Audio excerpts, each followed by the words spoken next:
Yang berkuasa bukan Kementerian Sosial, yang berkuasa kepala desa, Pak, dalam menentukan KPM. Kenyataannya begitu. Ada tetangga saya, gara-gara dia berbeda, tidak memilih kepala desanya, si kepala desa terpilih ini diganti, Pak. Padahal dia lansia, layak mendapatkan bantuan, tetapi karena tidak bisa memilih, karena tidak memilih, diganti sama dia atas nama musyawarah desa. Ya, itu kenyataan, Pak. Bahkan oleh Komisi 8 pun, anggota Komisi 8, ketika kita mengajukan orang itu supaya dia memang layak untuk mendapatkan bantuan, tetapi kalau tidak melalui proses persetujuan kepala desa yang diserahkan kepada dinas sosial, nggak didengar juga kita, Pak. Menurut hemat saya, pendamping PKH ini ujung tombak Bapak. Ya, ujung tombak Bapak dalam apakah bantuan Bapak tersebut terserap secara baik atau tidak, gitu loh, Pak, ya. Tapi di sisi lain, mohon maaf ini Pak Sekjen, masa depannya kurang Pak Sekjen perhatiin ini, gitu. Ya seperti tadi Pak, di Sumatera Barat juga banyak pendamping PKH, bukan banyak, pendamping PKH itu nggak dapat THR, Pak, kasihan. Ya. Kita ini butuh kepastian. Apakah target-target yang ada di dalam Kemensos, entah itu PKH, entah itu BPNT, yatim piatu, kemudian disabilitas dan yang lain sebagainya, itu angka-angkanya turun atau tidak? Kalau melihat angka 2 triliun ini turun, sementara kita masih melihat di lapangan, mohon izin, soal disabilitas. Berilah kesempatan mereka ikut P3K untuk memenuhi harapan mereka untuk menjadi pegawai, Pak, gitu loh, ya. Jangan seperti itu terus, gitu loh, Pak. Nah, tapi kalau tahun ini anggaran 1,7 triliun itu dihilangkan, nah terus mereka kalau butuh kursi roda, butuh tongkat, butuh alat pendengar, butuh kaki palsu, lah mau meminta kemana? Jadi tolong kalau bisa ya, dan harus bisa, kalau toh memang anggaran ini turun 2 triliun, sedapat mungkin untuk rehabilitasi sosial ini, Pak, jangan yang paling terdampak penurunannya. Untuk minta apa ini? Tangan palsu, kaki palsu, backup terhadap kegiatan perekonomiannya saja kita belum mampu memberikan yang terbaik. Tetapi anggaran ini turun 2 triliun, masih belum ada pergeseran tadi. Nah, saya kira kita juga Komisi 8, saya kira perlu memberikan catatan terhadap turunnya anggaran ya, ini. Pak, carikan kemudian budgetnya, Pak, anggarannya, Pak. Kasihan, Pak. Kadang-kadang dia sudah punya anak 2, punya anak 1, gitu, Pak. Pada umumnya itu sudah berkeluarga, Pak. Ya, udah ada yang kerja 5 tahun, 8 tahun, bahkan sudah beberapa tahun. Dan ini Pak. kemudian terhadap poin-poin yang memang harus diperkuat, termasuk karena di dalam perangkaan yang ada belum diberikan secara jelas berapa jumlah yang akan menerima PKH, apakah sesuai yang dulu atau justru naik atau justru turun karena ada menurun 2 triliun, apakah akan tetap 10 juta penerima PKH, apakah tetap 18,8 juta untuk BPNT dan juga target-target untuk bidang yang lainnya. Penuhilah hak mereka. Jangan sampai nanti, Pak, pendamping PKH itu nanti menjadi keluarga PKH, Pak. Dia yang terima bantuan nanti, gitu kan, ya. Jangan sampai terjadi demikian, gitu loh. Ya.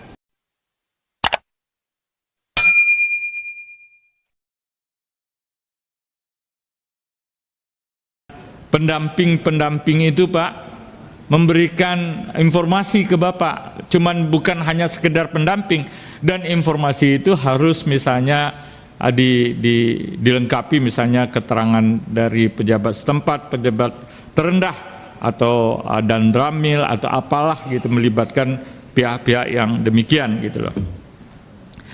Terakhir, Pak, mengenai pendamping PKH ini, Pak. Tadi sudah disampaikan oleh Pak Huda, ya Pak, ya. Saya pikir ini menurut hemat saya pendamping PKH ini ujung tombak Bapak. Ya, ujung tombak Bapak dalam apakah bantuan Bapak tersebut terserap secara baik atau tidak gitu loh Pak ya.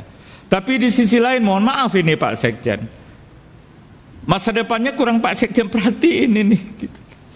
Ya seperti tadi Pak, di Sumatera Barat juga banyak pendamping PKH, bukan banyak, pendamping PKH itu nggak dapat THR Pak, kasihan. Ya, kita yang ngasih. Setuju Pak, saya setuju kalau Pak gitu. Ini saya pikir ini tolonglah diapakan, carikan budgetnya Pak, anggarannya Pak, kasihan Pak. Kadang-kadang dia sudah punya anak 2, punya anak 1 gitu Pak. Pada umumnya itu sudah berkeluarga Pak. Ya, udah ada yang kerja 5 tahun, 8 tahun, bahkan sudah beberapa tahun Pak. Pertama itu. Jadi penuhilah hak mereka. Jangan sampai nanti Pak, pendamping PKH itu nanti menjadi keluarga PKH Pak. Dia yang terima bantuan nanti gitu kan ya. Jangan sampai terjadi demikian gitu loh. Ya, ini masukan ini Pak. Yang kedua, masa depannya juga diperhatikan dalam arti kata beri kesempatan mereka ikut P3K Pak. Ya, supaya ada berkarir mereka, ada karirnya gitu loh Pak. Jangan itu terus gitu loh. Berilah kesempatan mereka ikut P3K untuk memenuhi harapan mereka untuk menjadi pegawai Pak gitu loh ya. Jangan seperti itu terus gitu loh Pak. Izinkan saya menyampaikan beberapa hal berdasarkan masukan hari ini, tentu tetap mengambil dasar dari apa yang sudah disampaikan Bu Menkyu pada sidang paripurna dan sekaligus yang sudah disampaikan kepada anggota DPR RI tentang kerangka ekonomi makro dan pokok-pokok kebijakan fiskal tahun 2025. Yang pertama, walaupun saya juga melihat ada ketidaksesuaian data yang di dalam buku ini ataupun yang ada di Komisi 8, saya kira ini juga perlu koreksi terhadap kebenaran angka-angkanya. Tetapi saya perlu menyampaikan bahwa Perlinsos disampaikan oleh Bu Menkyu yang juga mengatakan bahwa anggaran APBN tahun 2025 disiapkan dan disusun oleh pemerintah sekarang dan dilaksanakan oleh pemerintah yang akan datang. Artinya dari situ saya melihat bahwa di dalam proses penyusunan ini sudah mempertimbangkan terhadap visi misi pemerintahan yang baru dengan presiden yang terpilih. Saya hanya ingin menyampaikan terkait dengan Perlinsos. Perlinsos 2023 di dalam buku makro ini 476 triliun, 2024 496 triliun, naik 20 triliun. Kemudian di tahun 2025 itu naik masih di dalam range, artinya tidak ditentukan besarannya secara pasti. Angkanya adalah 496,9 triliun sampai 513 triliun. Kemudian anggaran Kemensos. Anggaran Kemensos tertuang di dalam buku yang tertuang ini 2023 79,4 triliun. 2024 79,198 triliun. 2025 turun menjadi 77,188 triliun. Itu pun berbeda dengan apa yang disampaikan oleh Bu Menkyu di dalam buku ini. Ada di dalam buku ini yang mungkin nanti juga perlu penjelasan Pak. Artinya kalau ini tidak tepat ya harus dirubah. Bahwa angka 77,188 ini harusnya Perlinsosnya yang ada di Kemensos adalah 76,253 triliun. Dan kemudian manajemennya 934,9 triliun. Ini tertuang secara jelas di dalam perangkaan angka, kerangka ekonomi makro dan pokok-pokok kebijakan fiskal. Artinya tidak ada kesesuaian antara apa yang diberikan melalui kerangka ekonomi makro ini dengan apa yang disampaikan oleh Pak Dirjen. Sehingga kemudian jumlahnya memang sama, tetapi ada pergeseran angka dari Perlinsos ke manajemen. Artinya ada dua persoalan di sini. Kita sudah turun 2 triliun, masih ada pergeseran angka. Nah, saya kira memang tadi belum muncul. Kita ini butuh kepastian. Apakah target-target yang ada di dalam Kemensos, entah itu PKH, entah itu BPNT, yatim piatu, kemudian disabilitas dan yang lain sebagainya, itu angka-angkanya turun atau tidak? Kalau melihat angka 2 triliun ini turun, sementara kita masih melihat di lapangan, mohon izin, soal disabilitas untuk minta tangan palsu, kaki palsu, backup terhadap kegiatan perekonomiannya saja kita belum mampu memberikan yang terbaik.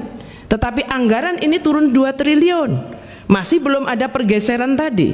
Nah, saya kira kita juga Komisi 8 saya kira perlu memberikan catatan terhadap turunnya anggaran ini, kemudian terhadap poin-poin yang memang harus diperkuat, termasuk karena di dalam perangkaan yang ada belum diberikan secara jelas berapa jumlah yang akan menerima PKH, apakah sesuai yang dulu atau justru naik atau justru turun karena ada menurun 2 triliun, apakah akan tetap 10 juta penerima PKH, apakah tetap 18,8 juta untuk BPNT dan juga target-target untuk bidang yang lainnya.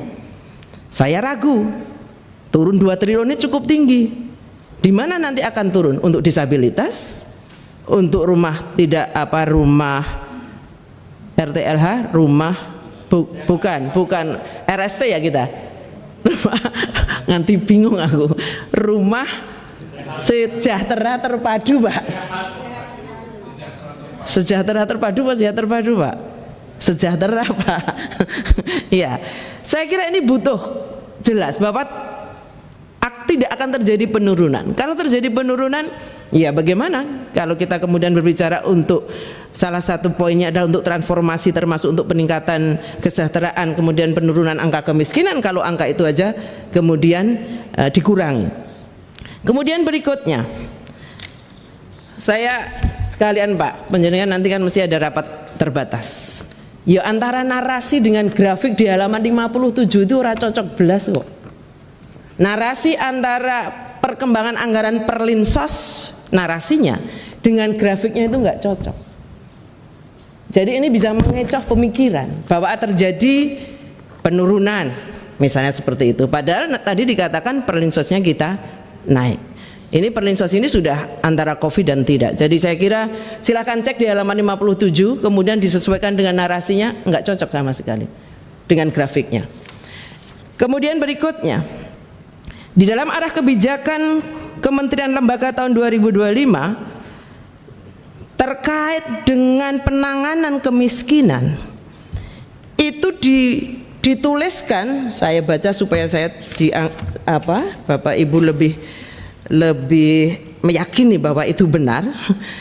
Di bidang Perlinsos halaman 164 tadi yang kita mengatakan gocean kita itu kan mestinya DTKS sesuai aturan perundangan Undang-Undang Nomor 13 Tahun 2011. Tetapi di halaman 164 di kerangka ekonomi makro ini dan kebijakan fiskal itu terkait dengan bidang Perlinsos untuk tahun 2025, kebijakan anggaran Perlinsos antara lain melalui apa?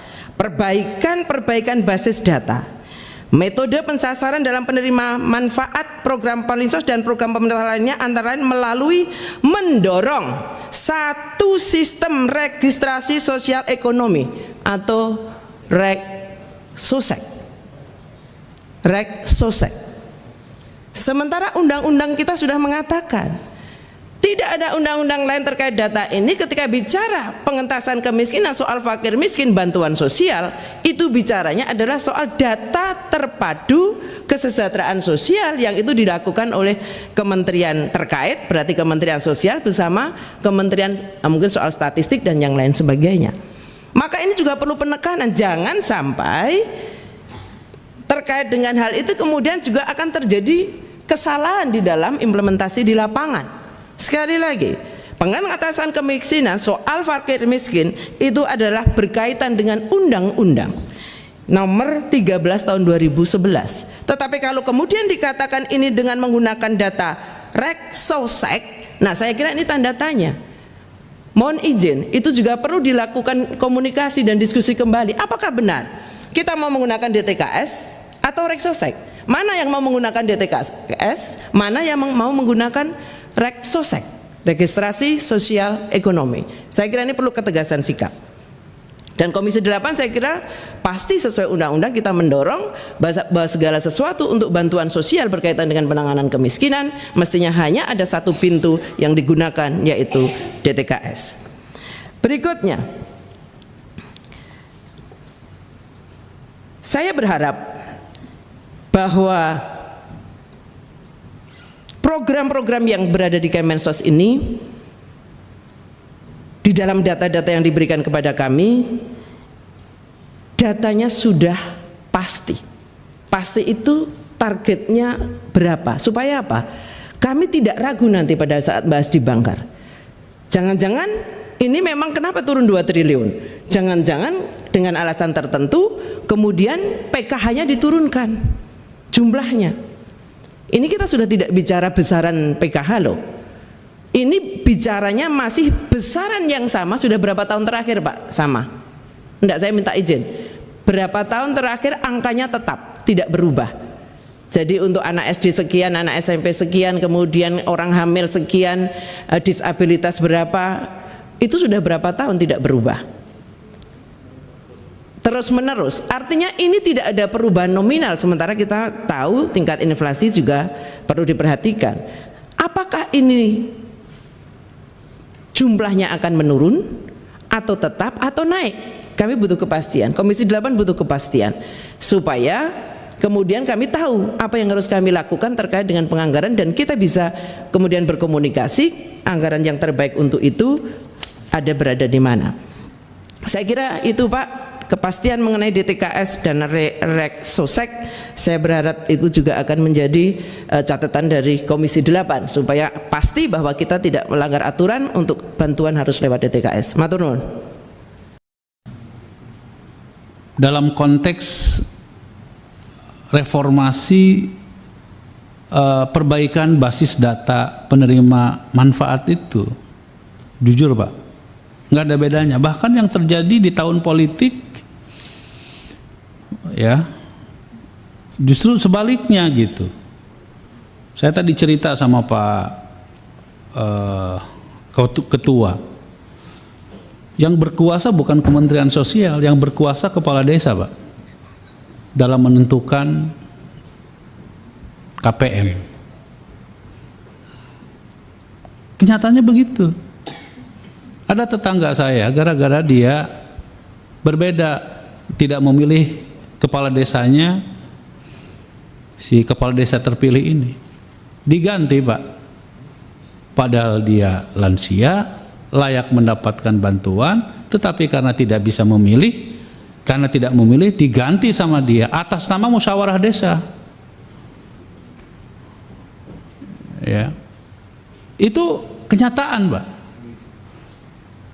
Bahkan oleh Komisi 8 pun, anggota Komisi 8, ketika kita mengajukan orang itu supaya dia memang layak untuk mendapatkan bantuan, tetapi kalau tidak melalui proses persetujuan kepala desa yang diserahkan kepada dinas sosial, nggak didengar juga kita Pak.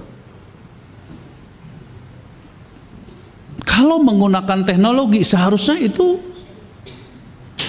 nggak boleh terjadi gitu loh. Karena fakta itu seharusnya universal, fakta itu seharusnya empirik yang tidak bisa dipilih secara subjektif. Nah karena itu saya ingin menegaskan bahwa soal apa yang disampaikan oleh Kiai Musli, soal apa yang disampaikan oleh Bu Endang, ya kenyataannya masih banyak masalah gitu soal DTKS ini gitu. Jadi karena itu saya kira Pak Sekjen penting sekali kita untuk kembali memperbaiki, ya.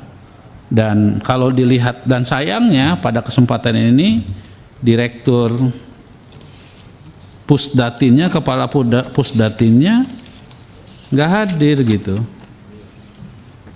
Padahal yang selalu menjadi sorotan oleh Komisi 8 adalah terutama soal DTKS ini. Jadi Pak Sekjen, saya ingin sekali bahwa ke depan tentu harus lebih baik daripada yang sekarang. Ya, dalam konteks itu semua. Saya kira catatan saya sih itu saja.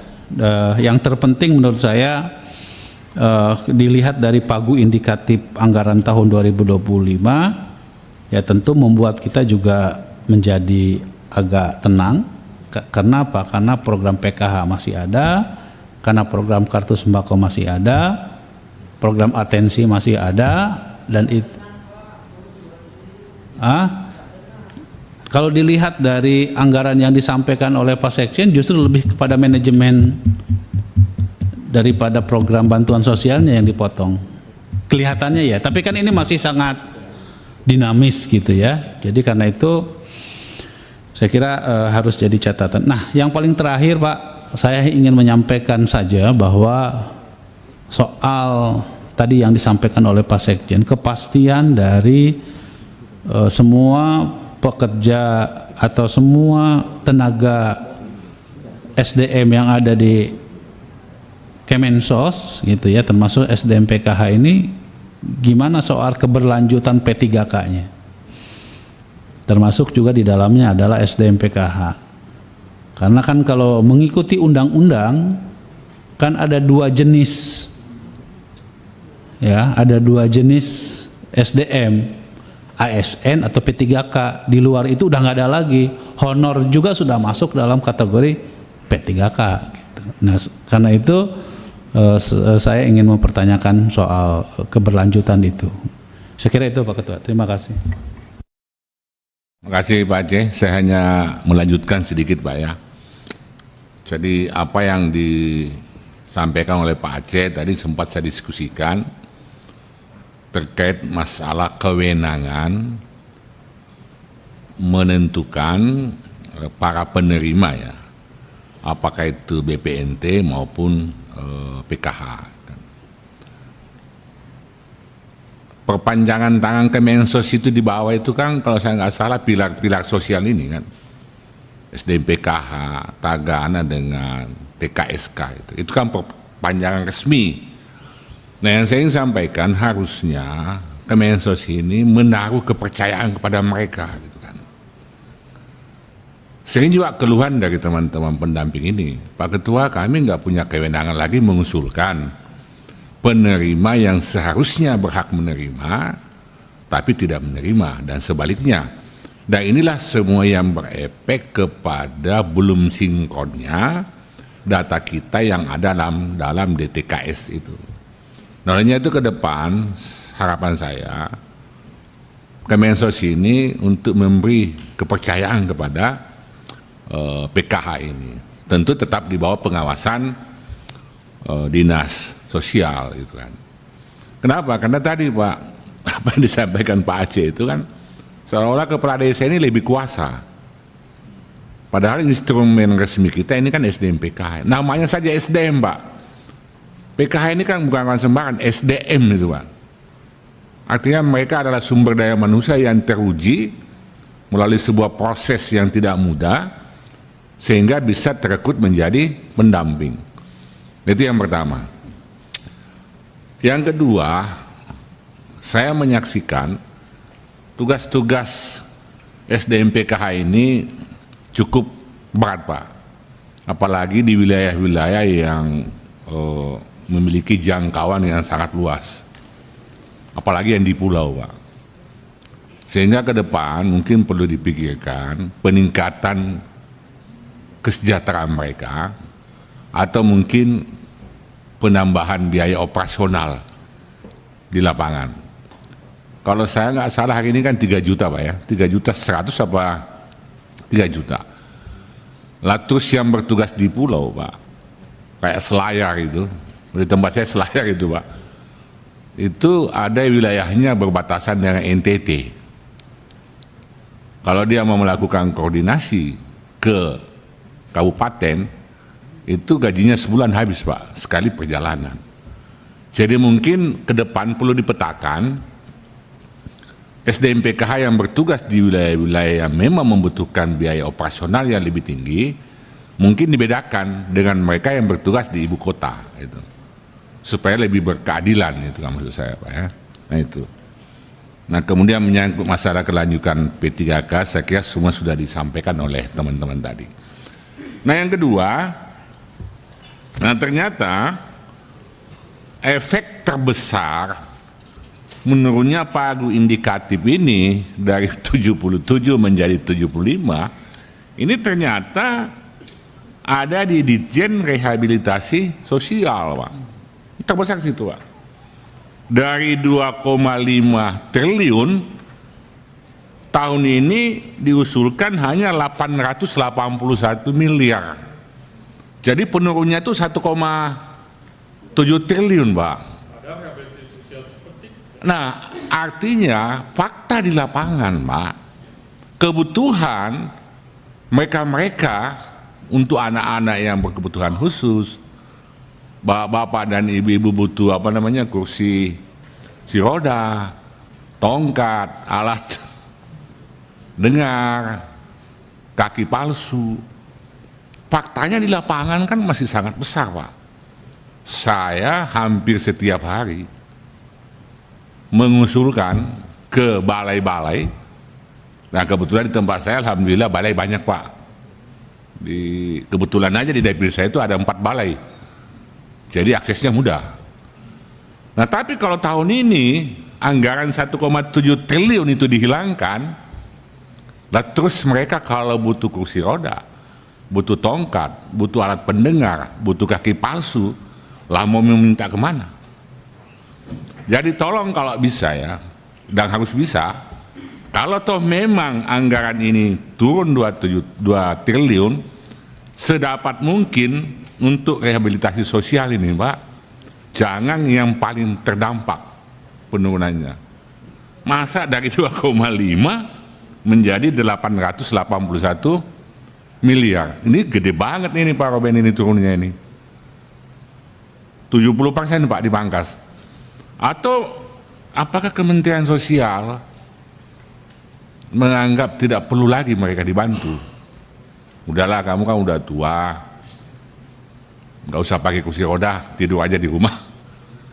Tapi kan faktanya enggak Pak, mereka butuh. Ini tolong disikapi dan mungkin khususnya dalam pendalaman nantinya Pak ya. Kemudian demikian pula di Ditjen Perlindungan Sosial, ini juga anggarannya menurun Pak, hanya kurang lebih 628 miliar itu sekarang. Nah, ini juga saya kira perlu menjadi